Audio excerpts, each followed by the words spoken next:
آپ نے دیکھا کہ چند روز قبل پشتون تحفظ موومنٹ یا پی ٹی ایم پر پابندی عائد کر دی گئی، اور پچھلے کچھ دنوں سے آپ دیکھ رہے ہیں مسلسل کئی نون لیگ کے رہنما ہیں جو دو ٹوک الفاظ میں یہ کہہ رہے ہیں کہ پی ٹی ایم ایک تشدد پسند جماعت ہے، اس کے غیر ملکی رابطے ہیں اور وہ دہشت گردی میں ملوث ہے، یا وہ دہشت گردوں کے ساتھ ملی ہوئی ہے، یا وہ ملک کو ڈیسٹیبلائز کرنا چاہتی ہے، وغیرہ وغیرہ۔ پہلی بات تو یہ ہے کہ یہ الزامات نئے نہیں ہیں، یہ الزامات ٹھیک وہی ہیں جو 70 سال سے ہمارے ہاں لگتے رہے ہیں۔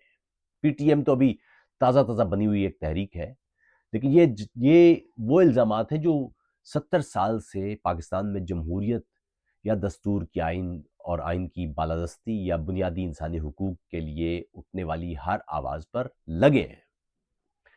آج سے 4-5 برس پہلے بھی قریب قریب یہی الزامات تھے۔ ان دنوں چونکہ افغانستان میں ایک اشرف غنی کی حکومت ہوا کرتی تھی، تو یہ کہا جاتا تھا کہ جی این ڈی ایس ان کا ساتھ دے رہی ہے۔ اب وہ این ڈی ایس تو ختم ہو گئی، اور جن کے ساتھ اب یہ رابطوں کا ٹی ٹی پی اور ٹی ٹی آئی ان کے ساتھ ٹی ٹی اے ان کے ساتھ یہ جو رابطوں کا کہہ رہے ہیں، ان سے رابطوں میں حالانکہ خود رہے ہیں اور ہیں بھی، مذاکرات بھی خود کرتے ہیں۔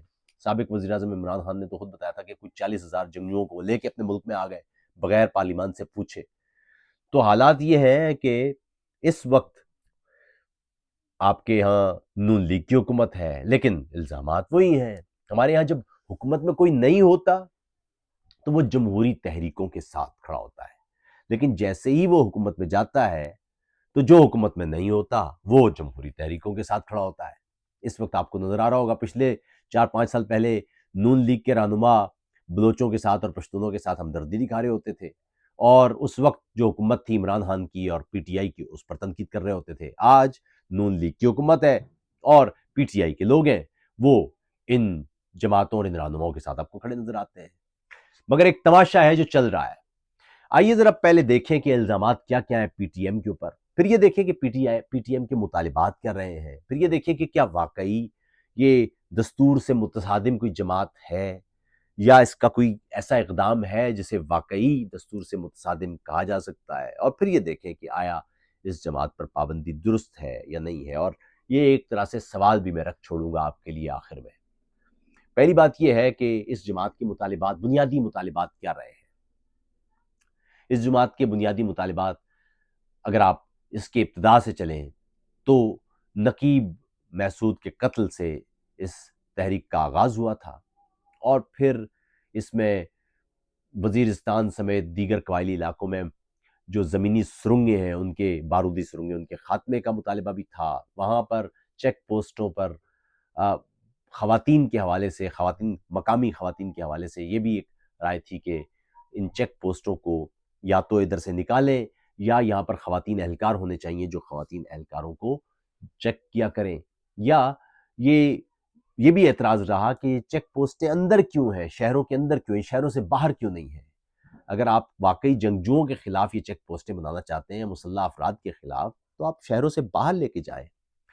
پھر یہ تھا کہ اس تحریک کا ایک بڑا معاملہ یہ رہا کہ جنگجوؤں کو پشت پناہی مت کریں، ان کی حمایت مت کریں، انہیں سپیس مت دیں، کیونکہ یہ جماعت مسلسل کہتی آئی ہے، یہ تنظیم مسلسل کہتی آئی ہے کہ جنگجوؤں کی پشت پناہی اور ان کی حمایت سے، انہیں مضبوط ٹھکانے فراہم کرنے سے ان کے پیر اس پورے علاقے میں مضبوط ہوئے ہیں، جس کا نقصان عام پشتونوں کو ہوا ہے۔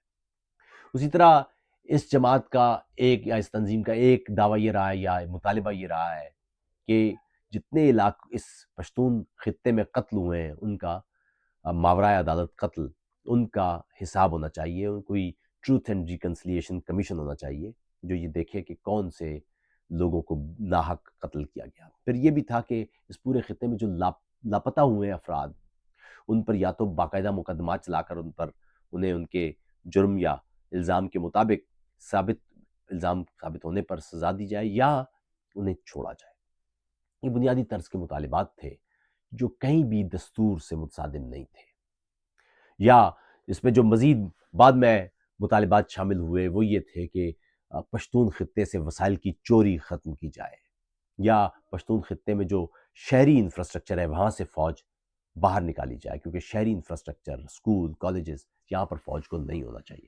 یہ بنیادی طرز کے مطالبات تھے۔ ظاہر ہے ان مطالبات پر گفتگو ہی ہو سکتی تھی یا ہونا چاہیے تھی، مناسب اور سنجیدہ، لیکن ہمارے یہاں گفتگو کا رواج تو ہے نہیں۔ 4-5 سال پہلے الزامات تھے کہ پی ٹی ایم وہ بیرونی فنڈنگ سے احتجاج کرتی ہے۔ ہمارے یہاں یہ بھی کہا گیا کہ جو منظور پشتین ہے یہ دیگر جو غیر ملکی ایجنسیز ہیں ان کے لیے کام کرتے ہیں۔ پھر یہ کہا گیا کہ یہ اب تازہ الزامات یہ ہیں کہ یہ ٹی ٹی پی اور ٹی ٹی اے یعنی تحریک طالبان افغانستان وغیرہ کے ساتھ ان کا تعلق ہے، یا پاکستان وغیرہ کے ساتھ، ان جنگجوؤں کے ساتھ ان کا تعلق ہے۔ کل خواجہ آصف صاحب جو وزیر دفاع ہیں وہ بیٹھے، اور اسی طرح اس سے پہلے عطا تارڑ صاحب، انہوں نے بھی یہ ٹھیک یہی الزامات لگائے، لیکن یہی الزامات وہ اس سے پہلے آپ نے دیکھا کہ شہریار آفریدی بھی لگایا کرتے تھے، مراد سعید بھی لگایا کرتے تھے۔ وہی الزامات ہیں، چہرے بدل جاتے ہیں، اسکرپٹ نہیں بدلتا۔ ایک اور جو معاملہ ہے وہ یہ کہ صاحب یہ جو الزامات ہیں، اگر یہ واقعی کوئی سنجیدہ الزامات ہیں تو پبلک کو کیوں بتاتے ہو؟ بھائی معاملہ سادہ سا ہے کہ اگر کوئی جرم کرتا ہے یا قانون کوئی توڑتا ہے تو میڈیا پر بریفنگ تو نہیں دی جاتی، اس کے مطابق، قانون کے مطابق کارروائی کی جاتی ہے۔ آج منظور پشتین نے بھی ایک ٹویٹ میں لکھا کہ اگر یہ کہیں سے بھی ثابت کر لیں آپ کہ مجھے بیرونی مدد حاصل ہوئی ہے، یا پی ٹی ایم نے کوئی جلسہ یا کوئی اجتماع بیرونی مدد سے کیا ہے، تو آپ قانونی کو چھوڑیے، جو غیر قانونی سزاؤں نے مجھے وہ بھی دے دیجیے۔ پھر یہ بھی الزام کہ پی ٹی آئی کے ساتھ ان دنوں رابطے میں، یہ بھی منظور نے لکھا کہ پی ٹی آئی کے ساتھ تو ظاہر آپ بھی رابطے میں ہیں، ٹی ٹی پی کے ساتھ بھی آپ مذاکرات کرتے ہیں، پی ٹی آئی کی تو صوبے میں حکومت ہے تو مذاکرات تو ہوں گے نا، گفتگو تو ہوگی۔ تو یہ گفتگو کو توڑنے کا سلسلہ ہے۔ خطرناک بات دوستو یہ ہے کہ اس ملک میں روایت ہی بن گئی ہے کہ جس شخص نے ہتھیار اٹھائے ہوئے ہیں اس سے ہوتی ہے بات۔ جو ہتھیار بند جتھے ہیں، جو مسلح جتھے ہیں، جو بلوائی جتھے ہیں، ان کی عزت کی جاتی ہے، ان کو کوریج بھی دی جاتی ہے۔ پچھلے 4-5 سال سے آپ نے کہیں نہیں دیکھا ہوگا کہ پی ٹی ایم کی کوئی کوریج بھی ہو، ان کا کوئی احتجاج ہو، ان کا کوئی رہنما پکڑا جائے، یا کوئی بیان دے، یا کوئی مطالبہ ہو، یا کوئی گفتگو میں شریک ہو، کوئی نہیں۔ سرے سے غائب ہے پورا نیریٹو پشتونوں کا۔ ایسے میں آپ کیا ایکسپیکٹ کرتے ہیں؟ ایسے میں آپ ایکسپیکٹ یہ کرتے ہیں کہ جو گفتگو والے لوگ ہیں ان کو آپ الگ کر لیں، باقی کون بچے گا؟ باقی وہ بچیں گے جو مسلح جتھے ہوں گے۔ تو پھر مسلح جتھے آپ چاہتے ہیں یہاں پر۔ مزے کی بات دیکھیے کہ افغانستان سے ان کے رابطے ہیں، یہ الزام فاطمہ جناح پر بھی لگا ہے۔ بھارت سے ان کے رابطے ہیں، یہ الزام سہروردی پر بھی لگایا ہے، یہ الزام مجیب الرحمان پر بھی لگایا ہے، یہ الزام الطاف زین پر بھی لگایا ہے، یہ الزام باچا خان پر بھی افغانستان سے تعلق کا الزام، یہ سب جی ایم سید سے سب پہ یہ الزام لگاتے رہے ہیں۔ اور یہی وہ لوگ تھے اصل میں جو جمہوری لوگ تھے۔ اب آپ یہ دیکھیے کہ مثال کے طور پر بلوچستان میں اکبر بگٹی وہ موجود تھے، آپ نے ان کو ہی مار دیا۔ ان کے مارنے کے بعد آپ نے دیکھا کہ انسرجنسی بڑی ہے۔ جب گفتگو کے لوگ جن سے بات ہو سکتی ہے ان کو آپ ختم کر دیں گے تو باقی کیا بچے گا؟ تو میری رائے میں یہ وہ ظلم ہے جو ایک اور ظلم ہے۔ پھر دوسری بات یہ کہ پی ٹی ایم پابندی کیا؟ پابندی تو اس کی ہوتی ہے جو باقاعدہ کوئی ایک سٹرکچر ہوتا ہے، کوئی ایک جماعت ہو جو باقاعدہ طور پر حکومت کی منظور شدہ ہو یا حکومت سے اس نے کوئی اجازت لی ہوئی ہو۔ پی ٹی ایم تو ایک تحریک ہے، اس تحریک میں تو بے شمار جماعتیں ہیں جو شامل ہیں، بے شمار جماعتوں کے لوگ ہیں۔ کئی ایسے لوگ بھی ہوں گے جو پی ٹی آئی کے بھی ہوں گے اور ان کے بھی ہوں گے، کئی ایسے لوگ ہوں گے جو پی ایم ایل این کے بھی ہوں گے لیکن ان کے اندر بھی شامل ہوں گے، کئی ایسے لوگ ہوں گے جو ملی عوامی پارٹی ان کے لوگ ہوں گے لیکن اس کے بھی اندر بھی شامل ہوں گے۔ یہ تو تحریک ہے، پشتونوں کے حقوق کی تحریک۔ یہ کہیں رجسٹرڈ تو ہے نہیں کہ آپ اس کو بند کر دیں گے تو تحریک رک جائے گی۔ جماعت بند ہو سکتی ہے، تنظیم رک سکتی ہے، لیکن ایک تحریک کیسے رک سکتی ہے؟ تحریک کا تعلق فزیکل سٹرکچر کی بجائے مینٹل آئیڈیالوجی سے ہوتا ہے، تو وہ کیسے رکے گی؟ تو یہ بنیادی سوال جو شاید ہمارے ہاں حکمرانوں کو خود سے کرنا چاہیے، کرتے نہیں ہیں۔ بیٹھ کے گفتگو کرنے کی بجائے یہ لوگوں پر اسی انداز کے فتوے لگاتے ہیں، ان پر پابندیاں لگانے کی کوشش کرتے ہیں، اور نتیجہ ہمیشہ الٹا ہی نکلتا ہے۔ الٹا یوں نکلتا ہے کہ گفتگو والے لوگ وہ ایک طرف ہو جاتے ہیں اور باقی وہاں پر وہ لوگ ہوتے ہیں جو گفتگو کے لوگ ہی نہیں ہوتے، جو مسلح لوگ ہوتے ہیں، جو تشدد پسند لوگ ہوتے ہیں، اور ریاست مسلسل اس ترتیب سے اس پورے خطے کو، پاکستان جس کا نام ہے، اسے ایک تقسیم اور انتشار کی جانب لے جاتی جا رہی ہے۔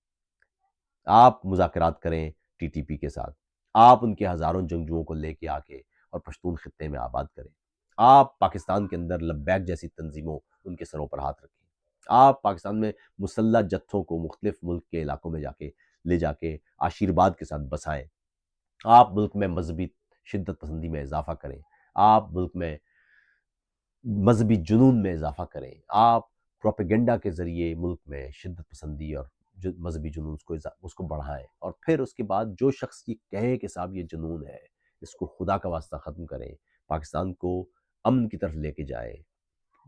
آپ یہ دیکھیں کہ پی ٹی ایم کی قیادت میں کتنے بڑے بڑے امن احتجاج نکلے ہیں۔ اب اگلا سوال یہ کہ جی یہ تو افغانستان کا پرچم کیوں ان کے یہاں ہوتا ہے، تو پشتونستان کا پرچم کیوں ہوتا ہے؟ یہ جعلی سوالات ہیں۔ پرچم کیوں ہوتا ہے، پرچم کیوں نہیں ہوتا ہے، یہ سارے سوالات تو بعد میں۔ آپ کو یاد ہے عمران خان نے کہا تھا جی ہم ان کے مطالبات تو بالکل ٹھیک اور دستوری ہیں، ہمیں ان کا لہجہ پسند نہیں ہے۔ جب کوئی ریاست اس انداز کے جال سازی پر مبنی بیانیہ رکھتی ہو، غیر سنجیدہ رویہ ہو اپنے لوگوں کے معاملے میں، تو لوگوں کے پاس اور کیا راستہ بچے گا کہ وہ آہستہ آہستہ آپ سے دور ہو جائیں گے۔ بات یہ ہے کہ اگر کوئی پرامن ہے اور پرامن انداز سے وہ پاکستان سے علیحدگی کے راستے پر نکل پڑتا ہے، تو کیا کریں گے آپ؟ مسلح جتھوں کو تو ایک طرف رکھ دیں، اب لوگ جو گفتگو کے لوگ ہیں ان کے ساتھ آپ گفتگو نہیں کریں گے تو کیا چھوڑیں گے آپ ان کے لیے راستہ؟ ملک کو تقسیم وہ کر رہے ہیں کہ آپ کر رہے ہیں۔ گفتگو کرنے والوں سے آپ گفتگو نہیں کرتے، مسلح لوگوں کو آپ انہیں ایک طرح سے تسلیم کر لیتے ہیں، ان سے گفتگو کر کے، ان سے مذاکرات کر کے ان کو باقاعدہ تسلیم کرتے ہیں، اور جن کو باقاعدہ تسلیم کرنا چاہیے ان کو آپ پابندی کا شکار بناتے ہیں۔ معاملہ کتنا الٹا ہے کہ جن سے مذاکرات کرنا چاہیے ان سے لڑ رہے ہیں، جن سے لڑنا چاہیے ان سے مذاکرات کر رہے ہیں، جن کو گلے لگانا چاہیے ان کو دور کر رہے ہیں، جن کو دور کرنا چاہیے ان کو گلے لگا رہے ہیں، جن کے سامنے سرنڈر کرنا چاہیے ان پر گولیاں برسا رہے ہیں، اور جن کے سامنے لڑنا ہے، جن پر گولی چلانی ہے، ان کے سامنے سرنڈر کر کے آ گئے ہیں۔ لوگوں کی شکایتیں جب تک آپ نہیں سنیں گے، ان کے ساتھ بیٹھیں گے نہیں، ان کے دکھ بطور ریاست، بطور ماں سنیں گے اور سمجھیں گے نہیں، محسوس نہیں کریں گے، اس وقت تک آپ یہ کیسے کہیں گے کہ یہ اس ریاست کے بچے، اس ریاست کے بیٹے اور بیٹیاں ہیں؟ یہ بنیادی سوال ہے۔ پی ٹی ایم پر تنقید، پی ٹی ایم پر یقیناً تنقید ہو سکتی ہے، پی ٹی ایم کے مطالبات پر بھی گفتگو ہو سکتی ہے، ان کے مطالبات کو دستوری اور غیر دستوری کے خانوں میں توڑ سکتے ہیں، ان پر بات ہو سکتی ہے، لیکن یہ گفتگو ہوگی۔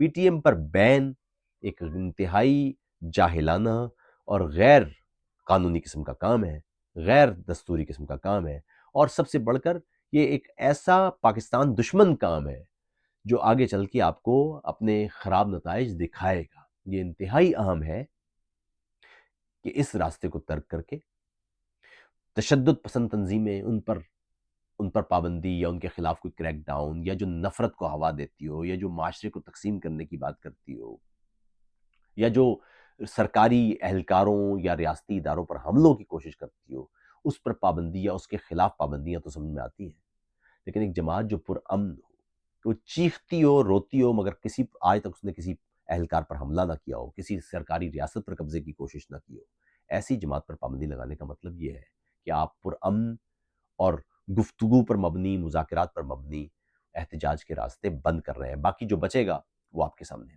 آپ کیا سمجھتے ہیں کہ کیا پی ٹی ایم پر پابندی ایک درست حکومتی کام ہے یا ایک غلط حکومتی کام ہے؟ اپنا خیال رکھیے، اپنی رائے ضرور دیجیے۔ آداب۔